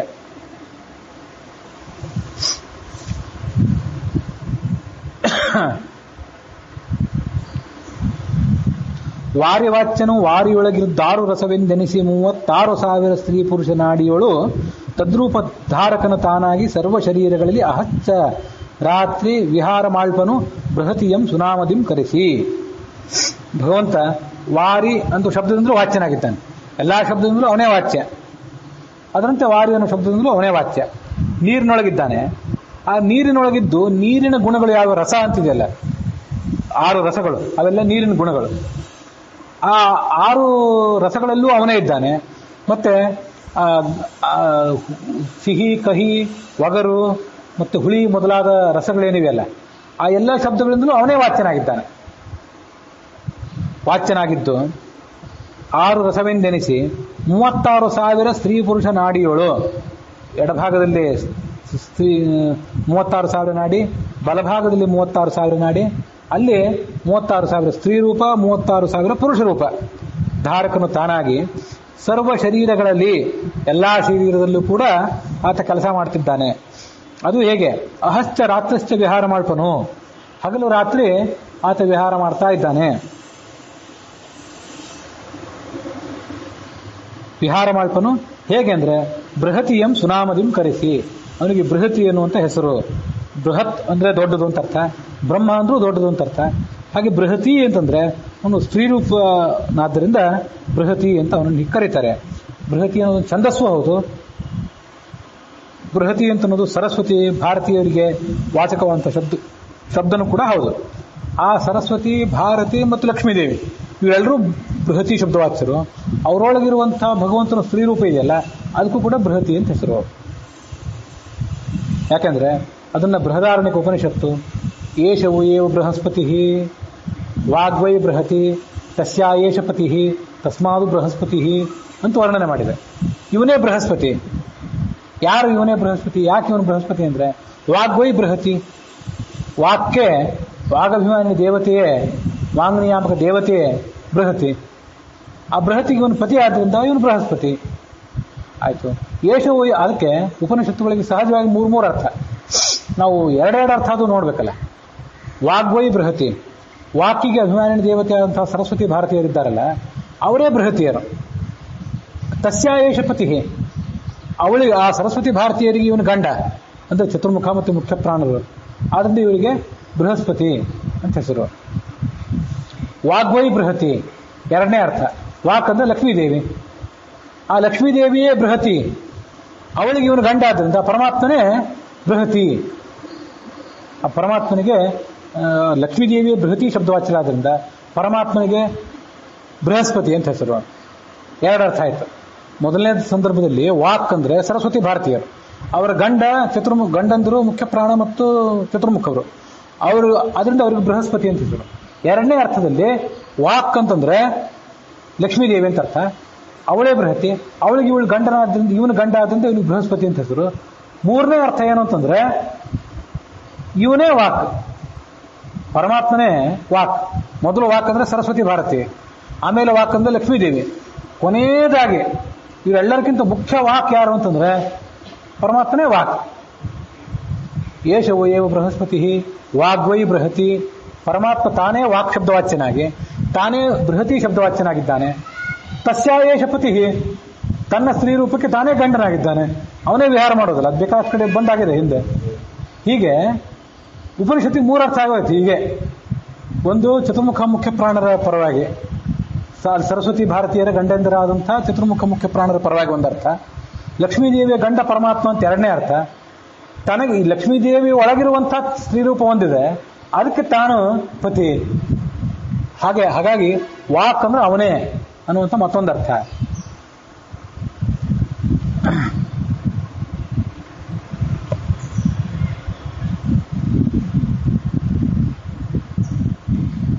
ಓಷ್ಠಾಪಿದಾನ ನಕುಲಿ ದಂತೈ ಪರಿವೃತಾ ಪವಿಃ ಸರ್ವಸ್ಯೈ ವಾಚ ಈಶಾನ ಚಾರು ಮಾಮಪಿ ವಾದಯೇತ್ ಅಂತ ಆ ವಾಕಿನ ಉಪಾಸನೆ ಮಾಡೋದು. ವಾಕ್ ಅಂತ ಪರಮಾತ್ಮನ ಉಪಾಸನೆ ಮಾಡ್ರಿ, ವಾಣಿ ಅಂತ ಪರಮಾತ್ಮನ ಉಪಾಸನೆ ಮಾಡ್ರಿ, ಸರಸ್ವತಿ ಭಾರತೀಯರನ್ನು ಮಾಡ್ರಿ, ಲಕ್ಷ್ಮೀದೇವಿಯನ್ನು ಮಾಡ್ರಿ, ಪರಮಾತ್ಮನನ್ನು ಉಪಾಸನೆ ಮಾಡ್ರಿ. ಯಾಕೆಂತಂದ್ರೆ ಓಷ್ಠಾಪಿದಾನ ದಂತೈ ಪರಿವೃತ ಪವಿಃ, ಈ ಪರಮಾತ್ಮ ನಮ್ಮ ನಾಲಿಗೆಯೊಳಗಿದ್ದಾನೆ. ನಮ್ಮ 2 ತುಟಿಗಳಿವೆಯಲ್ಲ, ಈ ತುಟಿಗಳು ಅವನಿಗೊಂದು ಬಾಗಿಲಿದ್ದಂತೆ. ಓಷ್ಠ ಇದೇ ಪಿಧಾನ, ಮುಚ್ಚಳ. ದಂತೈ ಪರಿವೃತ, ಅದರೊಳಗೆ ಹಲ್ಲುಗಳಿವೆ. ಈ ತುಟಿಗಳು ಅನ್ನೋ ಬಾಗಿಲನ್ನು ತೆಗೆದ್ರೆ ಅದರೊಳಗೆ ಹಲ್ಲುಗಳೆಂಬ ಬಾಗಿಲು, ಅದರೊಳಗೆ ವಾಕಿದೆ, ಅಂದ್ರೆ ನಾಲಿಗೆ ಇದೆ. ಆ ನಾಲಿಗೆಯೊಳಗೆ ವಾಕ್ ಶಬ್ದದಿಂದ ಪರಮಾತ್ಮ ಇದ್ದಾನೆ, ಆದ್ರಿಂದ ಅದು ಆಡ್ತದೆ. ಇಲ್ಲದ ಏನು ಆಡಿತ್ತು, ಏನು ವಿಮರ್ಶೆ ಮಾಡಿತ್ತು, ಏನು ಅಧ್ಯಯನ ಮಾಡಿತ್ತು, ಏನು ಹೇಳಲಿಕ್ಕೆ ಸಾಧ್ಯ, ಏನು ಎಲ್ಲ ಗೊತ್ತಿದ್ದು ಏನೋ ಹೇಳಲಿಕ್ಕೆ ಬರ್ತಾ ಇಲ್ಲ, ತಡೀರಿ ನಾಲಿಗೆ ಬರ್ತಿಲ್ಲ ಅಂದ್ಬಿಡ್ತೀವಿ. ಅದು ಪರಮಾತ್ಮನ ಆಟ ಒಳಗಿದ್ದು. ಸರ್ವಸ್ಯೈ ವಾಚ ಈಶಾನ, ಎಲ್ಲ ವಾಕ್ಗಳಿಗೆ, ಎಲ್ಲ ಶಾಸ್ತ್ರಗಳಿಗೂ ಆತ ಈಶಾನ. ಅದು ಏನಂತ ಪರಮಾತ್ಮನ ಪ್ರಾರ್ಥನೆ ಮಾಡೋದು ಅಂದ್ರೆ ಚಾರು ಮಾಮಪಿ ವಾದಯೇತ್, ನನ್ನನ್ನು ಸರಿಯಾಗಿ ಮಾತಾಡಿಸಲಿ, ನನ್ನ ತುಂಬ ಸುಂದರವಾಗಿ ಮೋಹಕವಾಗಿ ನನ್ನ ಕಡೆಯಿಂದ ಮಾತು ಬರುವಂತೆ ಮಾಡಲಿ. ಆ ಉಪನಿಷತ್ತು ಏನು ಹೇಳ್ತದಂದ್ರೆ, ಅಲ್ಲಿ ಸುತ್ತಮುತ್ತಲಿದೆ ಆ ಮಾತು. ಸಭಾದಲ್ಲಿ ಮಾತಾಡ್ತಾ ಕೂತಾಗ ಸಭೆಯಲ್ಲಿದ್ದವರೆಲ್ಲ ನಮ್ಮ ಕಡೆ ಯಾಕೋ ಗಮನ ಹರಿಸ್ತಾ ಇಲ್ಲ, ಅಥವಾ ನಾವು ಬಹಳ ಬೋರ್ ಹೊಡಿಸುವಂತೆ ಮಾತಾಡ್ತಿದ್ದೀವಿ ಅಂತೇನಾದರೂ ಅನಿಸಿದ್ರೆ ನಮಗೂ ಅನಿಸ್ಬೋದು, ಅಥವಾ ನಮಗೆ ಅನಿಸೋಕ್ಕಿಂತ ಮುಂಚೆ ಕೇಳೋರಿಗೆ ಅನಿಸ್ಬಿಡ್ತದೆ ಕೆಲವು ಸರಿ. ಆ ಕೇಳೋರ ಮುಖ ನೋಡಿ ಆಮೇಲೆ ನಮಗೆ ಅನಿಸ್ತಿರ್ತದೆ. ಅವಾಗೆಲ್ಲ ಏನು ಮಾಡಬೇಕು ಅಂದ್ರೆ ಈ ಶ್ಲೋಕ ಹೇಳ್ಬೇಕಂತ. ಹಾಗೆ ಹೇಳಿದಾಗ ಸಭೆಯ ಮೇಲೆ ನಾವು ಮೋಡಿ ಮಾಡುವಂತೆ ಮಾತಾಡಿ ಅವ್ರ ಮೇಲೆ ಪರಿಣಾಮ ಬೀರಲಿಕ್ಕೆ ಸಾಧ್ಯ ಆಗ್ತದೆ ಅಂತ ಅದು ಐತರೇಯ ಉಪನಿಷತ್ತು ಪರಮಾತ್ಮನ ವಾಗ್ರೂಪನಾದ ಪರಮಾತ್ಮನನ್ನ ಸ್ತೋತ್ರ ಮಾಡುವಂಥ ಒಂದು ಮಾತು. ವಾಗ್ವೈ ಬೃಹತಿ, ಅವನೇ ಬೃಹತಿ. ದೇವೀಂ ವಾಚಮಜನಯಂತ ದೇವಾಸ್ತಾನ್ ವಿಶ್ವರೂಪಾ ಪಶವೋ ವದಂತಿ ಸಾನೋ ಮಂದ್ರೇಶಮೂರ್ಜಂ ದುಹಾನ ಧೇನುರ್ವಾಗಸ್ಮಾನ್ ಉಪಸುಷ್ಟುತೈತು ಅಂತ ಮತ್ತೊಂದು ಋಗ್ವೇದದ ವಾಕ್ಯ. ಈ ಋಗ್ವೇದದ ಮಾತನ್ನು ಆವಾಗ ಹರಿಕಥಾಮೃತ ಹೇಳುವಾಗ ಈ ಶ್ಲೋಕಕ್ಕೆ ಸಂಬಂಧಪಟ್ಟಂತೆ ನಾನು ಹೇಳಿರಲಿಲ್ಲ. ದೇವೀಂ ವಾಚಮಜನಯಂತ ದೇವಾಹ, ದೇವತೆಗಳು ಈ ಸೃಷ್ಟಿ ಪ್ರಾರಂಭ ಆದ ಕೂಡಲೇ ಈ ವೇದವಾಣಿ, ಮೂಲ ರಾಮಾಯಣ, ಭಾರತ, ಭಾಗವತ ರೂಪವಾದಂಥ ಒಂದು ವಾಣಿಯನ್ನ ಸೃಷ್ಟಿ ಮಾಡಿದರು. ಶಾಸ್ತ್ರಗಳನ್ನ ಪರಮಾತ್ಮನ ಮೂಲಕ ಅವರು ಕಂಡುಕೊಂಡ್ರು. ಅದೇ ಸೃಷ್ಟಿ ಅಷ್ಟೇ, ಬೇರೆ ಏನಲ್ಲ. ಪೌರುಷೇಯ ವಾಕ್ಯ ಆಗಿದ್ರೆ ಸೃಷ್ಟಿಯೇ, ಅಪೌರುಷೇಯವಾದಂಥ ವೇದಕ್ಕೆ ಕೇವಲ ಅಭಿವ್ಯಕ್ತಿ. ಅದರೊಳಗಿರುವಂಥ ಪರಮಾತ್ಮನಿಗೂ ಅಭಿವ್ಯಕ್ತಿ, ಹೊಸ ಹೊಸ ರೂಪದಿಂದ ಆತ ವ್ಯಕ್ತ ಆಗ್ತಿರ್ತಾನೆ, ಇದ್ದವನೇ ವ್ಯಕ್ತ ಆಗ್ತಿರ್ತಾನೆ. ಆದ್ರಿಂದ ದೇವೀಂ ವಾಚಂ ಅಜನಯಂತ ದೇವಾಹ, ದೇವತೆಗಳು ಅದನ್ನು ಹುಟ್ಟಿಸಿದರು ಅಂದ್ರೆ ವ್ಯಕ್ತ ಮಾಡಿದ್ರು ಅಂತ ಅರ್ಥ. ತಾಂ ವಿಶ್ವರೂಪಾ ಪಶವೋ ವದಂತಿ, ಆ ವಾಗ್ದೇವತೆ ಆರಾಧನೆಯನ್ನು ಪಶುಗಳು ಮಾಡ್ತಾರಂತೆ. ಯಾರು ಪಶುಗಳು? ವೇದಗಳೇ. ಪಶು ಅಂದ್ರೆ ಪ್ರಾಣಿಗಳಲ್ಲ, ವೇದಗಳು. ಪಶು ಅಂದ್ರೆ ವೇದಗಳು ಹೌದು, ಪಶು ಅಂದ್ರೆ ಸಂಸಾರದಲ್ಲಿ ಪಶುಗಳಂತೆ ಬಂಧಿತರಾಗಿರುವಂಥ ಜೀವರು. ತಾಂ ವಿಶ್ವರೂಪಾ ಪಶವೋ ವದಂತಿ, ನಮ್ಮ ಯೋಗ್ಯತಾನುಸಾರವಾಗಿ ಆ ಪರಮಾತ್ಮನ ಒಂದು ಆರಾಧನೆಯನ್ನು ಕೂಡ ಮಾಡ್ತಾರೆ. ಸಾನೋಹೋ ಮಂದ್ರೇಶಮೂರ್ಜಂ ದುಹಾನ ಧೇನುರ್ವಾಕ್, ಆ ಪರಮಾತ್ಮ ಏನು ವಾಗ್ರೂಪನಾಗಿದ್ದಾನೆ ಅವನನ್ನ ಧೇನು ಅಂತ ಉಪಾಸನೆ ಮಾಡಬೇಕು. ಯಾಕೆಂತಂದ್ರೆ ಆಕಳಿನಿಂದ ನಮ್ಗೇನು ಉಪಯೋಗ ಅಂದ್ರೆ ಆಕಳಿನಿಂದ ಹಾಲು ಸಿಗ್ತದಲ್ಲ, ಹಾಗೆ ಪರಮಾತ್ಮನನ್ನ ನಾವು ಆರಾಧನೆ ಮಾಡಿದರೆ ಪರಮಾತ್ಮ ನಮಗೆ ಸಾನೋ ಮಂದ್ರ ಈಶಂ ಊರ್ಜಂ ದುಹಾನ, ಅನ್ನವನ್ನ ಮತ್ತೆ ಒಳಗಿನ ಎನರ್ಜಿಯನ್ನ ಕೊಡುವಂಥವನು. ದುಹಾನ, ಆಕಳು ಹಾಲು ಕೊಟ್ಟಂತೆ ನಮಗೆ ಅನ್ನ, ಬೌದ್ಧಿಕ ಆಹಾರ, ದೈಹಿಕ ಆಹಾರವನ್ನು ಕೊಡುವಂಥವನು. ಧೇನುರ್ವಾಕ್ ಅಸ್ಮಾನ್ ಉಪಸುಷ್ಟುತೈತು, ನಾವು ಆ ವಾಗ್ದೇವತೆಯನ್ನು ಚೆನ್ನಾಗಿ ಆರಾಧನೆ ಮಾಡ್ತೀವಿ, ಅದು ನಮ್ಮ ಹತ್ರ ಬಂದು ನಮ್ಗೆ ಅನುಗ್ರಹ ಮಾಡಲಿ ಅಂತಿದ್ದು ಋಗ್ವೇದದ ಮಾತು.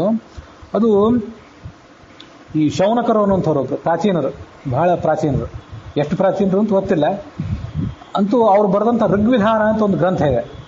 ಆ ಋಗ್ವಿಧಾನ ಅನ್ನೋ ಗ್ರಂಥದಲ್ಲಿ ಯಾವ್ಯಾವ ಕಾರ್ಯಗಳಿಗೆ ಏನೇನು ಮಂತ್ರಗಳನ್ನು ಉಪಯೋಗ ಮಾಡಬೇಕು. ನೀವು ಸ್ವಾರಸ್ಯ ಅಂದರೆ ಕೃಷಿಕರು ಯಾವ ಮಂತ್ರವನ್ನ ನಿತ್ಯ ಅನ್ನಬೇಕು, ದಾಂಪತ್ಯ ಸುಖಕ್ಕಾಗಿ ಯಾವ ಮಂತ್ರವನ್ನು ಅನ್ನಬೇಕು, ಇಲಿಗಳೆಲ್ಲ ಓಡಿ ಹೋಗ್ಲಿಕ್ಕೆ ಯಾವ ಮಂತ್ರ ಅನ್ನಬೇಕು, ಇಲಿಗಳು ಓಡಿ ಹೋಗ್ಲಿಕ್ಕೆ ಮಂತ್ರ ಯಾವುದು, ವಾಗ್ದೇವತೆ ಅನುಗ್ರಹಕ್ಕಾಗಿ ಮಂತ್ರ ಯಾವುದು, ಶತ್ರು ಪೀಡಾ ಪರಿಹಾರಾರ್ಥವಾಗಿ ಪಾಪ ಪರಿಹಾರಾರ್ಥಕ್ಕಾಗಿ ಮಂತ್ರ ಯಾವುದು ಅಂತ ಹೀಗೆ ಪ್ರತಿಯೊಂದಕ್ಕೂ ಅವ್ರು ಮಂತ್ರ ಹೇಳ್ತಾರೆ. ಮಂತ್ರ ಹೇಳಿ ಅದನ್ನು ಹೇಗೆ ಹೋಮ ಮಾಡಬೇಕು ಅಂತ ಹೇಳ್ತಾರೆ. ಅಲ್ಲಿ ಉದಾಹರಣವಾದಂಥ ವೇದ ಮಂತ್ರ ಇದೆ, ಋಗ್ವೇದದ ಮಂತ್ರವೇ. ವಾಗ್ದೇವತೆ ಮಂತ್ರ ಆದ್ದರಿಂದ ಅದನ್ನು ನಿತ್ಯ ಪಠನ ಮಾಡಿದವರಿಗೆ ವಾಗ್ದೇವತೆ ಅನುಗ್ರಹ ವಾಕ್ಸಿದ್ಧಿ ಅಂತ ಅವ್ರು ಹೇಳ್ತಾರೆ. ಹೀಗೆ ಬೃಹತಿಯಂ ಸುನಾಮದಿಂದ ಆತ ಕರೆಸ್ಕೊಂಡಿದ್ದಾನೆ.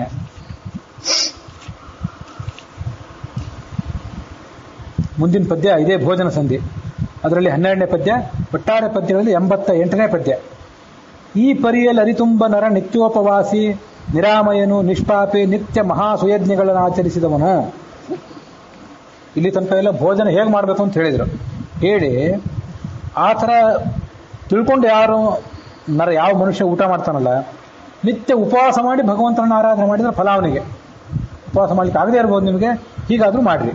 ನಿರಾಮಯ, ಆಹಾರದಿಂದ ಬರಬೇಕಾದ ಯಾವ ರೋಗ ಅವನಿಗೆ ಬರೋದಿಲ್ಲ. ನಿಷ್ಪಾಪಿ, ಆಹಾರವನ್ನು ಬೇಯಿಸಿದ್ರಿಂದ ಕುಟ್ಟಿದ್ರಿಂದ ಧನ ಸಂಪಾದನೆ ಮಾಡುವಾಗ ಏನಾರು ಅನ್ಯಾಯ ಮಾಡಿದ್ದು, ಧನ ಖರ್ಚುವಾಗ ಮಾಡುವಾಗ ಮಾಡಿದ ಅನ್ಯಾಯ, ಪರಿಗ್ರಹದ ದೋಷ, ಯಾವ ದೋಷವೂ ಅವನಿಗೆ ಬರೋದಿಲ್ಲ. ನಿಷ್ಪಾಪಿ, ನಿತ್ಯ ಮಹಾಸುಯಜ್ಞಗಳನ್ನು ಆಚರಿಸಿದವನು. ದೊಡ್ಡ ದೊಡ್ಡ ಯಜ್ಞಗಳನ್ನು ಆತ ಮಾಡಿದಂತೆ ಆಗ್ತದೆ. ಯಜ್ಞಗಳನ್ನು ಆತ ಮಾಡಿದ ಫಲಗಳನ್ನು ಪಡ್ಕೋತಾನೆ. ಪೋಪದಿಪ್ಪದು ಬಪ್ಪುದೆಲ್ಲ ರಮಾಪತಿಗೆ ಅಧಿಷ್ಠಾನವೆನ್ನು. ಏನು ಬಂದಿದೆ, ಏನು ಹೋಗಿದೆ, ಅದೆಲ್ಲವೂ ಕೂಡ ಇರುವುದೆಲ್ಲವೂ ರಮಾಪತಿ ಪರಮಾತ್ಮನ ಆಶ್ರಯ ಸ್ಥಾನ. ಅದರೊಳಗೆ ಪರಮಾತ್ಮ ಇದ್ದಾನೆ ಅಂತ ತಿಳ್ಕೋ. ಕೃಪಾಪಯೋನಿಧಿ ಮಾತನಾಲಿಸುವನು ಜನನಿಯಂತೆ. ಅತ್ಯಂತ ಪ್ರೀತಿಯಿಂದ ತಾಯಿಯಾದವಳು ಮಕ್ಕಳನ್ನು ಹೇಗೆ ಲಾಡಿಸ್ತಾಳೋ ಹಾಗೆ ಆತ ನಮ್ಮನ್ನ ಸಮೀಪ ಕರೆದು ಲಾಡಿಸ್ತಾನೆ. ನಮ್ಮ ಯೋಗಕ್ಷೇಮ ಆತ ನೋಡ್ತಾನೆ. ಮುಂದಿನ ಪದ್ಯ ಅದೇ ಭೋಜನ ಸಂಧಿಯ 25ನೇ ಪದ್ಯ. ಒಟ್ಟಾರೆ ಪದ್ಯಗಳಲ್ಲಿ 101ನೇ ಪದ್ಯ. ಗಣನೆಯಿಲ್ಲದೆ ಪರಮಸುಖ ಸದ್ಗುಣಗಳ ಲೇಷಲೇಷಕ್ಕೆ ಎಣೆ ಎನಿಸದು ರಮಾ ಅಬ್ಜಭವ ಶಕ್ರಾದಿಗಳ ಸುಖವು. ಉಣುತ ಮೈ ಮರೆದು ಕೃಷ್ಣಾರ್ಪಣವೆನಲು ಕೈಕೊಂಬನು ಅರ್ಭಕ ಜನನಿ ಭೋಜನ ಸಮಯದಲ್ಲಿ ಕೈ ಒಡ್ಡು ಒಂದದಲ್ಲಿ. ಹರಿ ಅಪರಿಮಿತ ಸುಖನಾದವನು. ಅವನ ಅನಂತ ಅಂಶಗಳ ಪೈಕಿ ಒಂದು ಅಂಶಕ್ಕೂ ನಾವು ಯಾರೂ ಸಮಾನರಲ್ಲ. ಲೇಷ ಲೇಷಕ್ಕೆ ಎಣೆ ಎನಿಸದು ರಮಾ ಅಬ್ಜಭವ ಶಕ್ರಾದಿಗಳ ಸುಖವು. ಅವನು ಯಾವುದೋ ಒಂದು ಅಂಶಕ್ಕೆ, 100ನೇ ಒಂದು ಅಂಶಕ್ಕೆ, 1001 ಅಂಶಕ್ಕೆ ನಾವು ಸಮಾನರು ಅಂತ ತಿಳ್ಕೊಬೇಡ್ರಿ. ನಾವು ಯಾವುದಕ್ಕೂ ಸಮಾನರಲ್ಲ.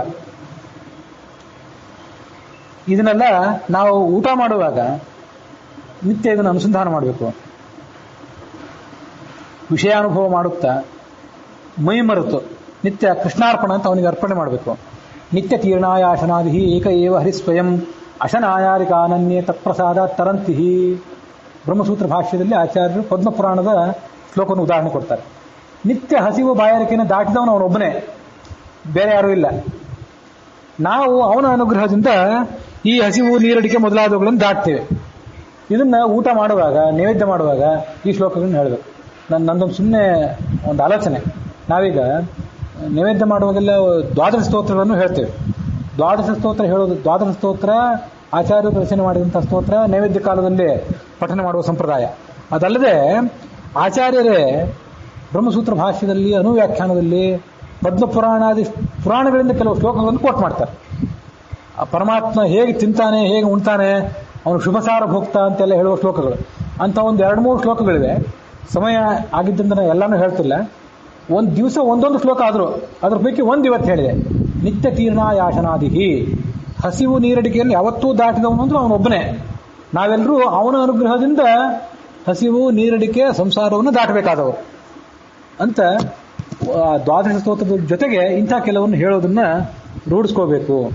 ಇಷ್ಟೆಲ್ಲ ತಿಳ್ಕೊಂಡು ನಾವು ಅವನಿಗೆ ನೈವೇದ್ಯ ಮಾಡಿ ವೈಶ್ವದೇವ ಮಾಡಿ ನಾವು ಊಟಕ್ಕೆ ಕೂತ್ರೆ ಬೇಕಾದಷ್ಟು ಸರಿಯಾದ ತಿಳುವಳಿಕೆ ಇಟ್ಕೊಂಡಿದ್ದಿ, ತನ್ಮಯನಾಗಿ ನನಗೆ ನೈವೇದ್ಯ ಮಾಡಿದ್ದಿ, ಭೋಜನ ಮಾಡ್ತಾ ಇದ್ದಿ. ನೀನು ಪ್ರತಿಮಾ ಮುಖದಲ್ಲಿ ನನ್ನ ಆರಾಧನೆ ಮಾಡಿದ್ದಿ, ಅಗ್ನಿ ಮುಖದಲ್ಲಿ ವೈಶ್ವದೇವ ಮಾಡಿದ್ದಿ, ಈಗ ಬ್ರಾಹ್ಮಣ ಮುಖದಲ್ಲಿ ನೀನು ಭೋಜನಕ್ಕೆ ಕೂತಿದ್ದಿ, 3 ಮುಖದಲ್ಲಿ ನನ್ನ ಆರಾಧನೆ ಮಾಡಿದ್ದಿ, ನನಗೊಂದಿಷ್ಟು ಕೊಡು ಆ ನೈವೇದ್ಯ ಅಂತ ಅವನು ಬಂದು ಕೂಡ್ತಾನಲ್ಲಿ. ಮಗು ಹೊಟ್ಟೆ ತುಂಬಿದ್ರು ತಾಯಿ ಊಟ ಕೂತ್ರೆ ಮತ್ತೊಂದ್ಸರಿ ಬಂದು ನಿಲ್ತದೆ. ಅಂದ್ರೆ ತಾಯಿ ನನ್ನ ಕಡೆ ಗಮನ ಕೊಡ್ತಿದ್ದಾಳೋ ಇಲ್ಲೋ ಅಂತ ನೋಡೋ ಉದ್ದೇಶ ಅಷ್ಟೇ ಆಗುತ್ತೆ. ಗುಡಿಯೊಳಗೆ ದೇವರ ಪೂಜೆ ಕೂತಾಗ ಕಲ್ಲು ವಿಗ್ರಹಕ್ಕೆ ಪೂಜೆ ಮಾಡುವಾಗ ನನ್ನ ಮರಿಬೇಡ, ವೈಶ್ವದೇವ ಮಾಡುವಾಗ ಉಪಾಸನ ಮಾಡುವಾಗ ನನ್ನನ್ನು ಮರಿಬೇಡ, ಊಟಕ್ಕೆ ಕೂತಾಗಲೂ ನನ್ನ ಮರಿಬೇಡ ಅಂತ ತೋರಿಸ್ತಾನೆ.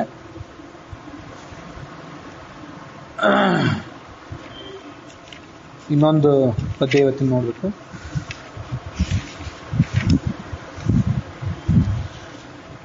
ಇದು ವಿಭೂತಿ ಸಂಧಿಯ 15ನೇ ಪದ್ಯ. ಒಟ್ಟಾರೆ ಪದ್ಯಗಳಲ್ಲಿ 121ನೇ ಪದ್ಯ. ನಾವು ಏನು ನಿತ್ಯ ಪಾಪಕರ್ಮಗಳನ್ನು ಮಾಡ್ತೀವಲ್ಲ, ಇವು ಪಾದರಕ್ಷೆಗಳಿದ್ದಂತೆ. ಪಾದರಕ್ಷೆಗಳನ್ನು ಸವಿಸಿ ಬಿಡಬೇಕು. ಹಾಕೊಂಡು ಸವಿಲಿಕ್ಕಿರೋದು, ಅದು ಕಪಾಟಿನಲ್ಲಿ ಇಡ್ಲಿಕ್ಕಿರೋದಲ್ಲ ಪಾದರಕ್ಷೆ. ಹಾಗೆ ಪಾಪವನ್ನು ನಿತ್ಯ ಸವಿಸಬೇಕು.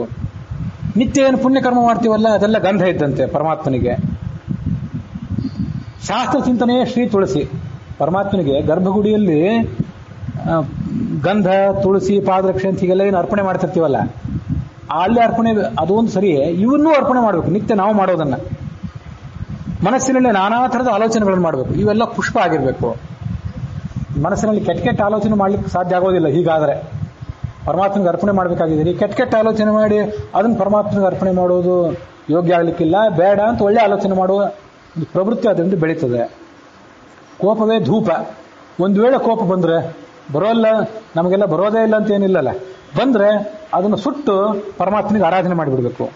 ಪರಮಾತ್ಮನಿಗೆ ನಾವು ಏನು ಭಕ್ತಿ ಕೊಡ್ತೀವಲ್ಲ, ಅದೇ ಅಲಂಕಾರ. ಪರಮಾತ್ಮನಲ್ಲಿ ಸ್ಥಿರವಾಗಿ ನಮ್ಮ ಬುದ್ಧಿ ನೆಲೆಗೊಳ್ತದಲ್ಲ, ಅದೇ ಅವನಿಗೆ ನಾವು ತೊಡಸುವಂಥ ಶ್ವೇತಛತ್ರ.